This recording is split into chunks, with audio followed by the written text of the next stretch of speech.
Empezamos entonces. Sí, sí, no, empezamos. Estamos Bien. esperando a ver. Allá va a haber alguien más. Vos decime cuándo largo yo, Ahora mismo, Ya mismo. sí. Bien. Bueno.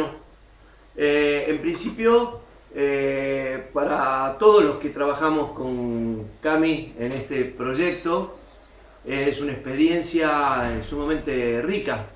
Y es muy rico. Quiero destacar el trabajo que Cami está haciendo con nosotros en la Argentina, en el estudio psicoanalítico de los mitos.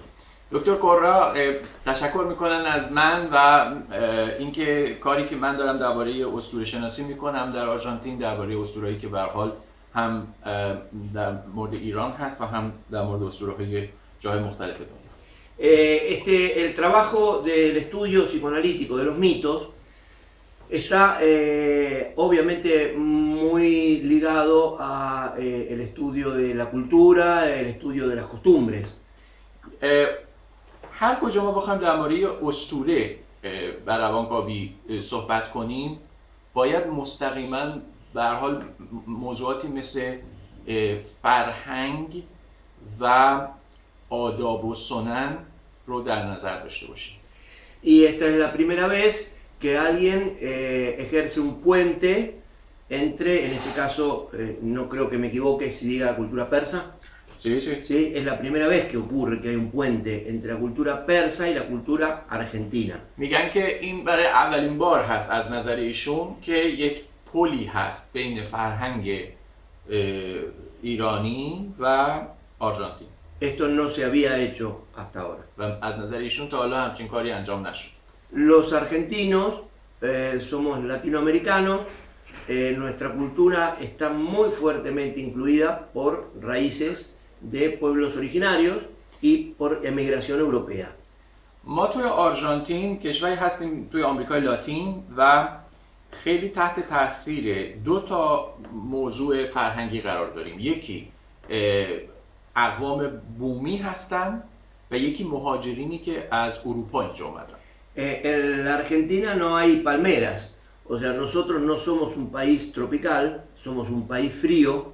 اینجا درخت نخل شما پیدا نمی کنید چون یک کشوری که نسبتاً سرده و یک کشور استوایی نیست. A la vez somos un país que está tan al sur que somos la última estación, o sea, no somos país de paso para ir a ningún lado. و یکی دیگه از ویژگی‌های کشور آرژانتین اینه که اینقدر ما در پایین هستیم که محل گذر برای عبور به یک کشور دیگه نیستیم، برعکس کشورهای دیگه. Esto conforma una particularidad cultural que Cami creo que fue conociendo y que genera una mezcla muy única y original al verse en la cercanía de la cultura persa desde esta visión. Esto es muy importante para mí que entiendan esto. میگن که خب این یک ویژگی به خصوصی از فرهنگ در آرژانتین رو به وجود میاره که یه مقدار متفاوت میکنه از جای دیگه و اینکه میگن که شاید احتمالاً تا حدی من تو این زمینه آشنا شدم. Y digo esto porque hoy vamos a hablar de mitos y los mitos tienen esencialmente tres campos en los que se expresan y en los que funcionan. El terreno de lo social, el terreno de los pequeños grupos y grupos familiares y el terreno del mito individual. Hoy nosotros vamos a trabajar especialmente sobre el terreno del mito como entidad social. اسطوره سه بعد متفاوت رو در بر میگیره. یکی بعد اجتماعی یا سوشیال هست، یکی بعد گروه‌های کوچیک از جمله خانواده هست و یکی فردی یا ایندیویدوال. یعنی ما تقریبا میتونیم بگیم که سه نوع اسطوره داریم. اسطوره‌هایی که فردی هستند، اسطوره‌هایی که مربوط به گروه کوچک و خانواده هستند و اسطوره‌هایی که مربوط به اجتماع هستند.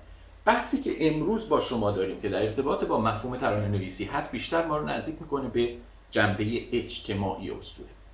Ahora quiero entrar en algunos datos del estudio psicoanalítico de los mitos. El psicoanálisis estudia el mito como fenómeno como fenómeno psíquico, como fenómeno constitutivo, y a la vez el psicoanálisis se ha dedicado al estudio de los mitos individuales. Estos son los dos terrenos en los cuales el psicoanálisis se contacta con el estudio de los mitos. روانکاوی از دو جنبه در واقع میتونیم بگیم با اسطوره در ارتباطه. یکی دیدن اسطوره به عنوان یک پدیده روانشناختی ساختاری یا جزئی از تشکل روانشناختی و از طرف دیگه تحلیل و بررسی اسطوره‌های فردی. Yo tengo que remontarme un poco a las raíces desde el conocimiento en las que se sustentó Freud para desarrollar el modelo psicoanalítico, digamos las raíces epistemológicas del psicoanálisis. Freud tomó de su época, esto ya lo hemos hablado pero quiero repetir, los modelos epistemológicos que estaban en vigencia. Uno de ellos era el modelo físico de la hidrodinámica, donde él hizo un modelo en el cual había un líquido, la libido, que se desarrollaba a través de canales, donde había diques, en estos diques había represas, estas represas generaban represiones y había lugares donde se estacionaba este líquido. Freud toma uno de los referentes más importantes desde la física y de la hidrodinámica. فروید در ابتدای کارش از مدل‌های فیزیک و هیدرودینامیک استفاده میکنه، مدل‌هایی که در واقع مفهوم ریپرشن یا واپسزنی از اون اومده. También, además del modelo hidrodinámico de la física, Freud, tal vez porque tenía una formación muy importante y tal vez porque sabía mucho del tema, introduce a los mitos como uno de los referentes epistemológicos del psicoanálisis. علاوه بر این فروید خودش اسطوره رو به عنوان یکی از مراجع اپیستمولوژیک روانکاوی میشناسه، یعنی در ارتباط با فلسفه علم در روانکاوی. Yo recomendaría un trabajo de Freud, una carta de Freud, que se llama Carta del Bachillerato, no sé si ustedes alguna vez la leyeron o la tuvieron en cuenta. Es una carta que Freud a los 15 años le envía a un amigo contándole que él había traducido alguna parte de los trabajos de Virgilio y se lo ve como alguien que tiene muy en cuenta la mitología clásica y a la vez que tiene un conocimiento ya a esa edad profundo, ¿no? یکی از نامه‌های فروید که در ابتدای اگر من اشتباه نکنم توی استاندارد ادیشن این نیست از آثار فروید، ولی توی نسخه اسپانیایی که لوپز باجسترو ترجمه کرده و همینطور در نامه‌های فروید که به طور پراکنده در کارسپاندنسش با دیگران چاپ شده، یکیش نامه یکی از دوستای همکلاسی دوران دبیرستانش هست که در واقع اسمش هم هست نامه در واقع دوران پایان دبیرستان و ابتدای دانشگاهش، هنوز وارد دانشگاه نشده بود و اونجا تو اون نامه فروید علاقه بسیار خودش رو نشون میده به ترجمه آثار ویرجیلیو، اشعار رومی و اسطوره‌های یونانی و در اونجا اتفاقاً از ادیپس میاد. Por eso nos llama la atención que habiendo hecho una descripción tan inteligente, tan rica, que fue la descripción metapsicológica, que sigue siendo hasta el momento la única que da cuenta de un aparato psíquico, que es la del psicoanálisis, Freud introduce en el centro de esta creación el mito de Edipo y el mito de Narciso. به همین ترتیب در شکلگیری اون چیزی که متاسایکولوژی یا فراروانشناسی فرویدی شناخته میشه، فروید دو تا حداقل اسطوره بسیار بسیار کلیدی رو قرار میده: اسطوره اودیپ و نارسیس. En el centro de su modelo psicológico, él ubica al complejo de Edipo y al mito de Narciso como elementos que no es que solo van a ser parte del psiquismo, sino que van a condicionar al psiquismo. برای فروید به این ترتیب عقده دید و اسطوره‌ای که مرتبط با نارسیس هست نه فقط به طور اتفاقی وجود دارند، بلکه اینها ساختار در واقع روان رو شکل میدن. یعنی درک ساختار روانی بدون این دو اسطوره غیر ممکنه. En nuestra cultura, y creo que debe pasar algo parecido, vos me lo dirás, Cami, con respecto al mito, donde culturalmente se entiende al mito como el relato de una historia. Y Freud, de manera opuesta casi a ese modelo, lo que entiende es que el mito es una estructura de lo psíquico, de donde emanan los contenidos, o sea que no es algo que está fuera del psiquismo, sino que es algo que lo estructura. در زبان عامیانه voy a añadir también otras cosas que comúnmente dicen mito como mentira o mito como... Sí. Eso quiero decir. No sé si es lo mismo... bueno, sí, pero... dale. یه موضوعی که تو زبان عامیانه واژه اسطوره، البته تو زبان فارسی خب یه مقدار متفاوت هست با مثلا انگلیسی یا زبان‌های دیگه. میث به معنی عامیانه دروغ هم بهش در واقع میشه گفت که ازش استفاده میشه یا چیزی که پایه اساس علمی نداره و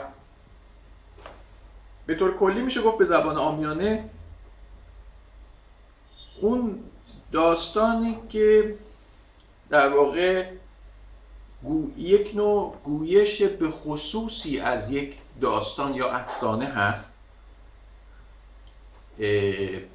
اون اسطوره شناخته میشه در زبان عامیانه. در صورتی که برای فروید دقیقاً برعکسه.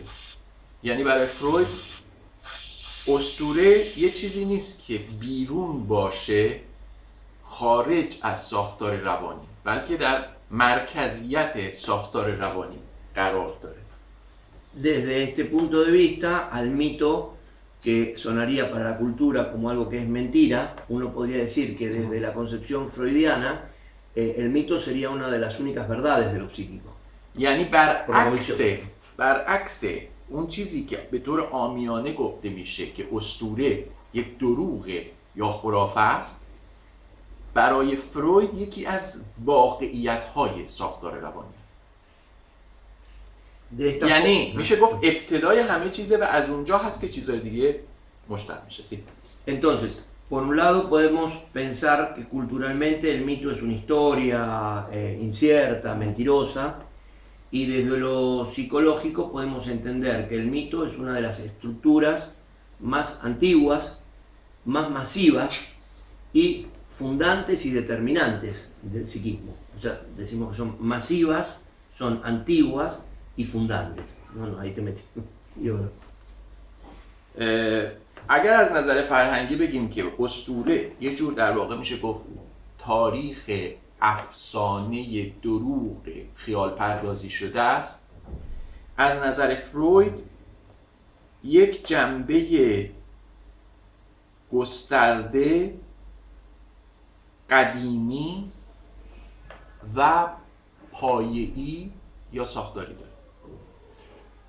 Como muchos fenómenos, no todos, los fenómenos psíquicos, uno los va a encontrar como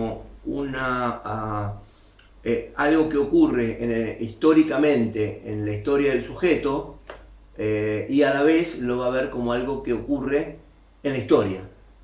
Esta analogía de los fenómenos no solamente se da en los mitos, pero el mito es algo que ocurre en el sujeto y a la vez ocurre en la historia. اشاره میکنند به همزمانی و هماهنگی بین آنچه در یک سوژه اتفاق میفته و آنچه در دیگران یا به طور گسترده تر در سطح جامعه اتفاق میفته. Entonces tanto به این ترتیب میتونیم بگیم که از نظر تاریخی یک پدیده روانشناختی حالا شاید بهش نگاه نشده، ولی این آنالوژی یا شباهتی که وجود داره بین یک سوژه و بین سوژه های دیگه در سطح اجتماع، این تنها در اسطوره دیده نمیشه، در چیزهای دیگه هم ممکن دیده بشه، ولی در مورد اسطوره ما این آنالوژی رو داریم بین یک سوژه و سوژه های دیگه. به همین دلیل یه چیزی رو در حد individual myth یا اسطوره فردی با اون جنبه اجتماعیش در واقع میتونیم ببینیم یه آنالوژی هست. O sea, que tanto el individuo como la cultura tienen una función que nosotros denominamos mitopoyética. پس اینجا به یک عملکرد، یک تابع یا یک فانکشن میرسیم که گروه اسطوره شناسی اینجا روش سالها کار کرده و اسمشو گذاشتیم میتوپویسیس، که البته یه چیزی نیست که ساخته و پرداخته ما باشه، ولی حداقل در زمینه روانکاوی میتونیم بگیم یک جور عملکرد میتوپویسیس که از واژه پویسیس در ریشه یونانی میاد که ترجمه اون حالا شعر رو هم در بر میگیره، ولی این میتوپویسیس یک عملکرد روانشناختی فردی و اجتماعی. Esta función mitopoyética opera de una forma similar a un mecanismo de defensa, con la diferencia de que es de una masividad importante y se dispara o sea, se activa en momentos en que el sujeto, la cultura o los pequeños grupos se ven expuestos a fenómenos también masivos de los cuales no pueden darse una explicación, ¿no? این عملکرد یا تابع میتوپویسیس شباهت بسیاری داره به یک مکانیسم دفاعی، با این تفاوت که بسیار جهان شمولتر و گسترده تر، یعنی در حد محدود نیست، بسیار مسیوه و در مواقعی فعال میشه که سوژه در برابر چیزی قرار میگیره که در واقع فعال کننده مکانیسم دفاعی هست. ¿Cuáles son estos fenómenos masivos a los que tanto una persona como un grupo puede estar expuesto? حالا براتون مثال بزنم که چه پدیده‌های گسترده یا مس فنومنانی هست که یه نفر میتونه در گروه در برابرش قرار بگیره و باعث در واقع فعال کردن این میتوپویتیک فانکشن بشه. El primero parecería ser la intolerancia del desconocimiento de los orígenes. یکیش عدم تحمل در شناخت ریشه ها و گذشته و منشأ به وجود آمدن یک آدم است. Después la muerte, los fenómenos climáticos, la fertilidad. موارد دیگه یکیش مرگ، یکیش تغییرات جوی و طبیعت، یکیش بر ضد مرگ زایشه. La suerte, un fenómeno del cual hemos hablado en otra یکی دیگه oportunidad. از مسائلی که ما راجبش کار کردیم اینجا خوشبختیه. Estos fenómenos. یا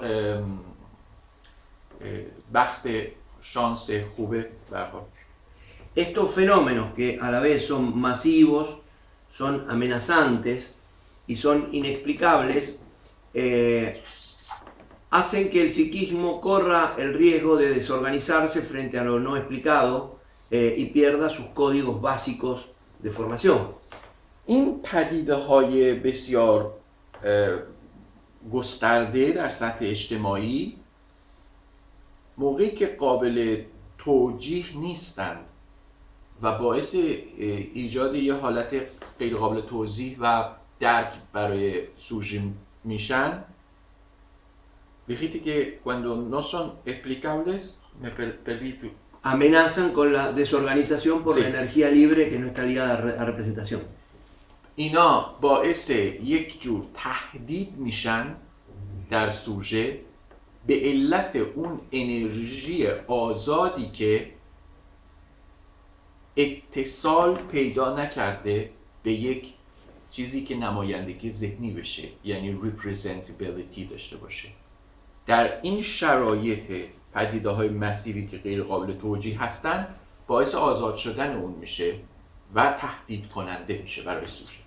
El mito hace que nuestra vida sea fácil, nos da muchas respuestas, sabemos para qué vivimos, de dónde venimos, a dónde vamos, por qué tenemos suerte, por qué no la tenemos y por به qué. همین دلیل عمل میتوپویتیک و یک اسطوره به طور کلی کمک میکنه به ما که این شرایط پدیده‌های گسترده و غیر قابل توجیه و آزاردهنده رو بتونیم تحمل کنیم و توجیهی براش درست کنیم. El aparato psíquico a la vez, luego de esta creación del mito, tiene dos preocupaciones importantes. La primera es que el aparato psíquico no advierta este fenómeno. Por eso nosotros a veces nos llama la atención ver que personas que tienen un nivel cultural importante hablan desde el pensamiento mítico. O sea, el psiquismo se encarga de que este truco del mito no sea descubierto. یه پدیده‌ای که در درون اون آپارات یا دستگاه در واقع روانی که فروید اسمشو اینجوری میذاره اتفاق میفته اینه که حتی فردی که سطح فرهنگی بسیار بالایی هم داره در جامعه جوری این ساختار روانیش شکل گرفته و عمل میکنه که انگار این اسطوره شبیه یک کلک یا یک حقه‌ای هست که باعث میشه که واقعیت به طور کامل شناخته نشه. Otro mecanismo que utiliza el psiquismo para defenderse de no descubrir su propio mito ببخشید این رو در واقع میگن یه جور دیگه توجیه میکنن که انگار اینجا ما درجه های از اسطوره داریم که میتونن اسطوره های اجتماعی مخفی کننده اسطوره individual یا فردی باشن که در این صورت طرف در واقع بخواد از اون اسطوره اجتماعی استفاده کنه برای مخفی نگه داشتن individual myth. Otro mecanismo es el mecanismo de ver al mito como algo de otro. El psiquismo se preocupa mucho de que el mito sea algo de otro. Uno no tiene mitos. El mito es algo que está en otra cultura, en otra persona, en otro lugar. مکانیسم‌های دیگه دفاعی که ما می‌بینیم در واقع دو تا مکانیسم تا حدی شایع هست. یکی این که تفکر اسطوره‌ایه، یعنی مرتبط با همین چیزی که الان گفتیم، یعنی سطح تفکر در حد خود اسطوره باقیه به خاطر کارآمد بودن این حالت دفاعی که ایجاد میکنه نسبت به اسطوره فردی یا درک واقعیت. دومیش تا حدی میشه گفت برعکسه، یعنی تفکر این باشه که اسطوره اصلا به من ربطی نداره، به ما ربطی نداره، اسطوره همیشه مال دیگرانه، اسطوره یه چیزیه که مربوط به دیگری است، اصلا به ما کاری با اسطوره نداریم. این هم یک جور دیگه ای از مکانیسم در واقع دفاعیه که در ساختار روانی نسبت به اسطوره داره. De hecho, pareciera haber, aunque esto parezca gracioso, una relación entre la geografía y la concepción del mito. El lugar donde más mito hay es en las antípodas. Por ejemplo, para los argentinos, el lugar donde más mitos hay es en China, por ejemplo. Mítico. Se va alejando en términos geográficos. En los países cercanos hay menos mitos. به همین دلیل میگن که یکی از موضوعاتی که اتفاقا امروز هم احتمال داره که تو یکی از ترانه‌ها بخوایم بهش بیشتر بپردازیم، مسئله جغرافیاست. به خاطر همین موضوعی که توی ساختار روانی تصور میشه که اسطوره مربوط به کسی دیگه در جای دیگه هست، همیشه حتی در سطح اجتماعی تصور میشه که اسطوره ها در واقع جاهای دوردستن. توی آرژانتین میگن که ما مثلا تو سطح عامیانه روزمره تو تلویزیون رادیو بخوام صحبت کنیم میگن که اسطوره ها مثلا در چینن، در ایرانن، اونجا مثلا اینجا اسطوره نداریم. Nosotros vivimos en la verdad. یعنی ما اینجا در واقعیت زندگی میکنیم، اسطوره اونجاست. Nuestras cosas son ciertas. یعنی چیزایی که ما داریم واقعیتن. Lo de los otros no. مال شما نه. Espera, creo que se fue.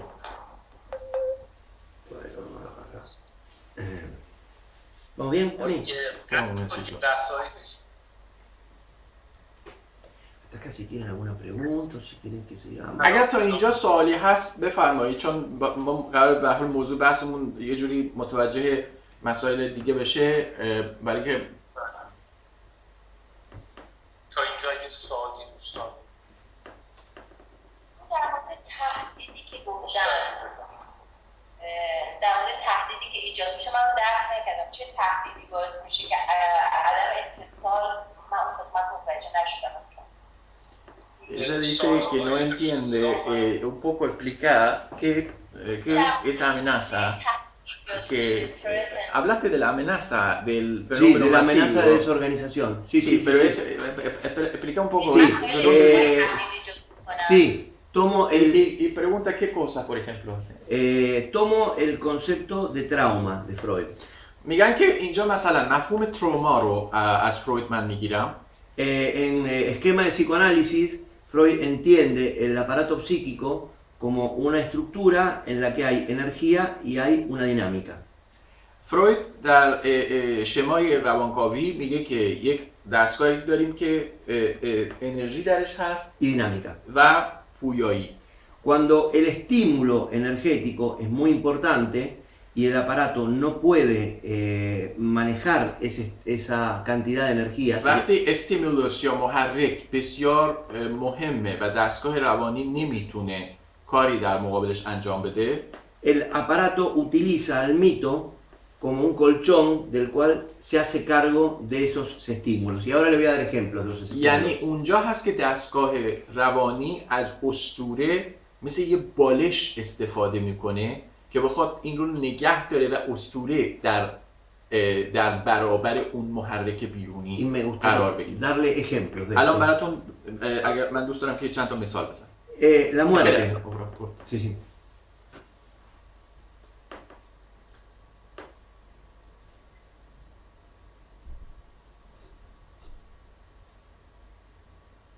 الو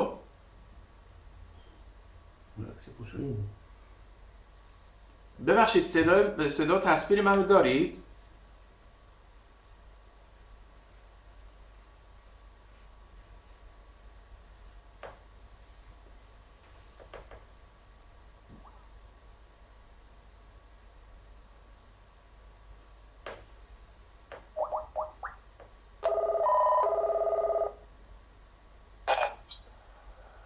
الو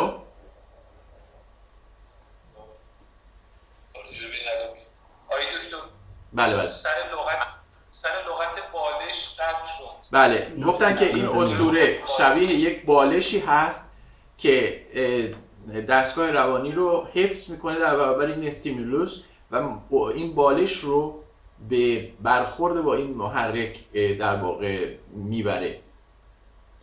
Me gustaría darle ejemplos. حالا میگن دوست دارن که چند تا مثال بزنم. Los fenómenos climáticos, por ejemplo. El trueno, las inundaciones. حالا مثلا